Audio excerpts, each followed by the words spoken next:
I'm Gary Logue, Director of Knowledge, Innovation and Delivery at Advance HE. I was one of the judges who had the privilege of reviewing the Braveheart category. This award is for the individual that has demonstrated conviction and integrity in their actions and decisions. The last year has been challenging for us all, and I know that across the sector, hard work and dedication of individuals and teams have kept our university communities going through these difficult times. For this award, we were looking for examples of individuals or teams who through their actions and behaviours displayed a true sense of conviction to do the right thing. It was a pleasure to read through the many nominations we received, examples of leaders who led by their values, individuals who demonstrated conviction and determination in the face of adversity, and of individuals and teams dedicated to helping those they serve within the community and their universities. Let's find out a little bit more about who made the final shortlist.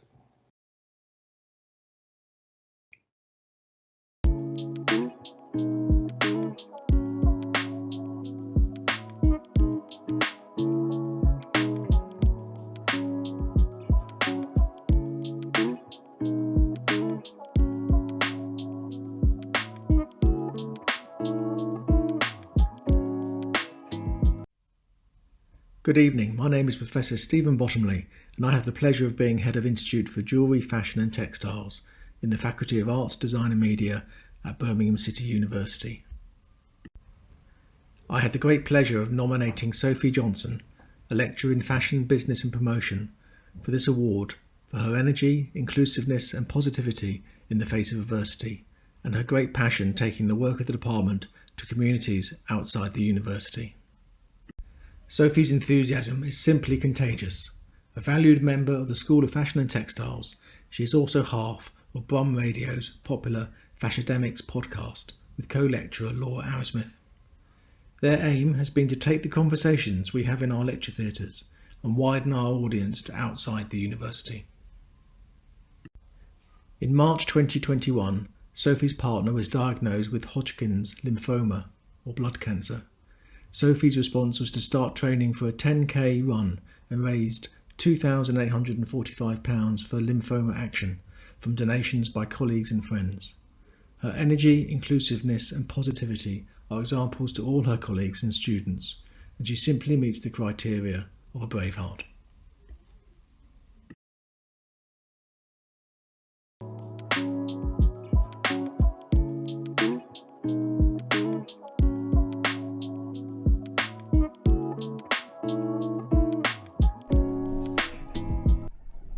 Louise has consistently taken responsibility for doing the right thing by having open and honest conversations to support equality of educational outcomes for students experiencing racial discrimination. Louise collaborates with her social work students who endure racism to research, enact and disseminate innovative anti-racist pedagogies and practices. For example, they develop discussion groups to promote solidarity among these students and to empower them to voice their experiences to create change. One student said, "Thank you for thinking enough about us and hearing our voices." Louise has gone above and beyond by sharing publicly her personal journey towards anti-racist practice and championing the importance of allies. Audiences say that Louise's work is coming from the heart and so honest. Her resources for developing anti-racist practice have been commended by educators for providing practical suggestions at a critical time for fighting racism in British higher education institutions.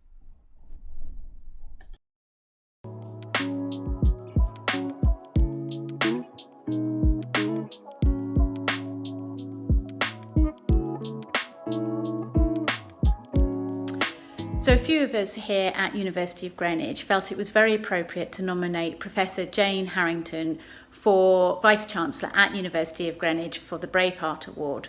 Now, being a VC is challenging even at the best of times, but starting a new role as a first-time VC and then managing a large university through a global pandemic only 4 months into the job is a real test of leadership. And Jane faced a number of COVID-related challenges across multiple fronts. And yet throughout, Jane has adopted a collaborative, transparent and engaging approach without compromising on taking decisive action.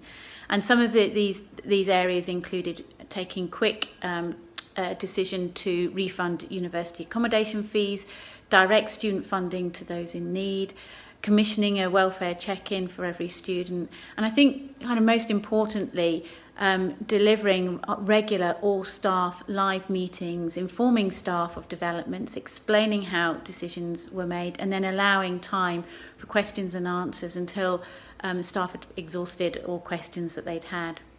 And she didn't compromise either on addressing other critical matters outside of COVID, and she responded immediately to the George Floyd incident and set about looking at racial equality and EDI across the university.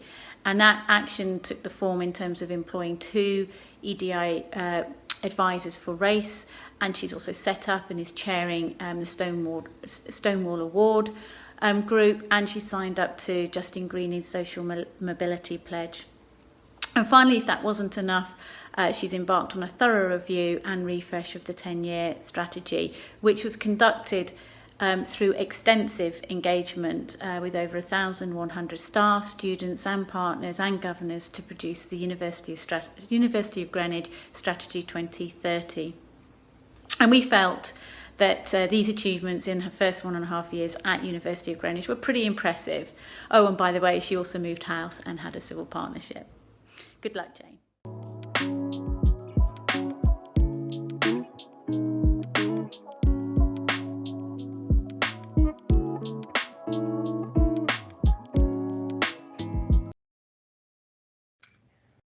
Judging a category with so much heart and testimonials of personal dedication was never going to be easy, and I want to congratulate all those who were nominated for this award and thank you for your dedication to the important work that you do.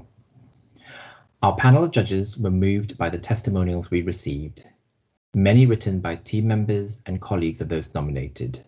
They spoke of the empowering and brave leadership of those working in the Alliance.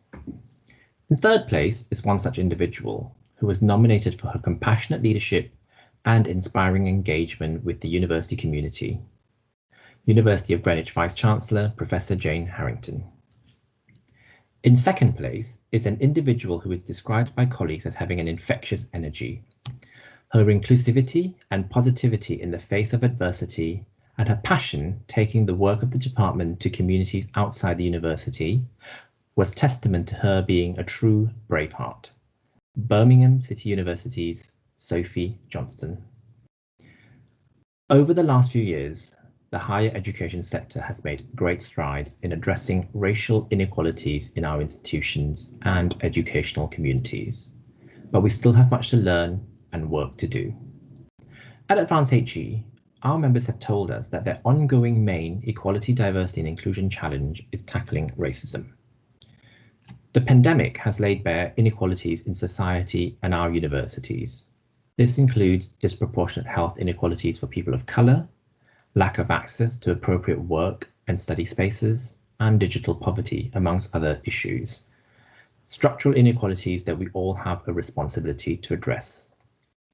Universities have a role to play in addressing structural racism at all levels within our institutions, and this includes having much needed brave and honest conversations about race and working towards anti-racism in our practice and cultures.